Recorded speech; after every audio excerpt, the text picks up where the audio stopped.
লোকসভা ভোটের মুখে তৃণমূল ছেড়ে বিজেপিতে যোগদান করলেন প্রায় 200 জন তৃণমূল সমর্থক ও সিপিআইএম দলের সমর্থকরা। শনিবার খড়িবাড়ির শ্যামধান জোতে অবিনাশ মেম্বারের পার্টি কার্যালয়ে মণ্ডল বিজেপি নেতাদের হাত ধরে বিজেপিতে যোগদান করেন তৃণমূল সমর্থকরা।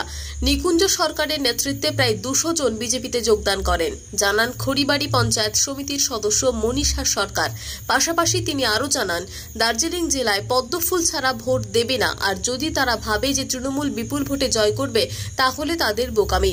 কারণ সাধারণ মানুষ ভোট দেবে, নেতারা যদি বলে থাকে গলি গলিতে ভোট পাবো, কারণ সাধারণ মানুষ চাইছে মোদীকে আবারও প্রধানমন্ত্রী করতে। আজকে আমরা এই শ্যামধানে এই দাদার নেতৃত্বে, দাদা এই যে সামনে আছে, এই দাদার নেতৃত্বে আমাদের মণ্ডল সভাপতি আছে, সকলের নেতৃত্বে আজকে প্রায় আমাদের 200 জনের বেশি আজকে জয়েনিং হলো। এখানে আমাদের পঞ্চায়েতও আছে, বুথ প্রেসিডেন্টরা আছে। আজকে আমরা এখানে জয়েনিং করেছি, তো আজকে পদ্মফুলে জয়েনিং হয়েছে।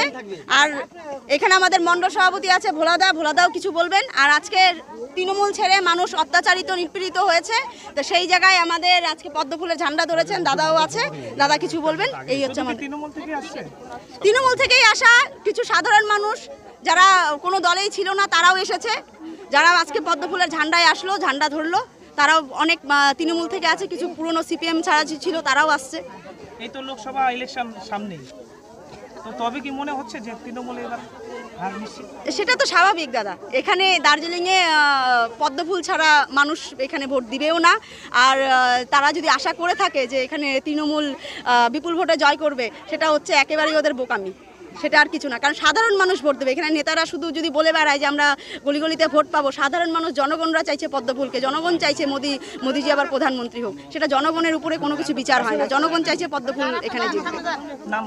মনীষা সরকার, এখানকার পঞ্চায়েত সমিতির সদস্য। আজকে তৃণমূলের ওরা জবরদস্তি করে, ওরা মুখ দেখা অন্য লোকের কাজ করে, আমার বিরাট একটা ক্ষতি করছে। ওই মনের দুঃখে আমি তৃণমূল ছেড়ে দিয়ে বিজেপিতে জয়েন করলাম। 200 জন। পশ্চিম ভদ্রা।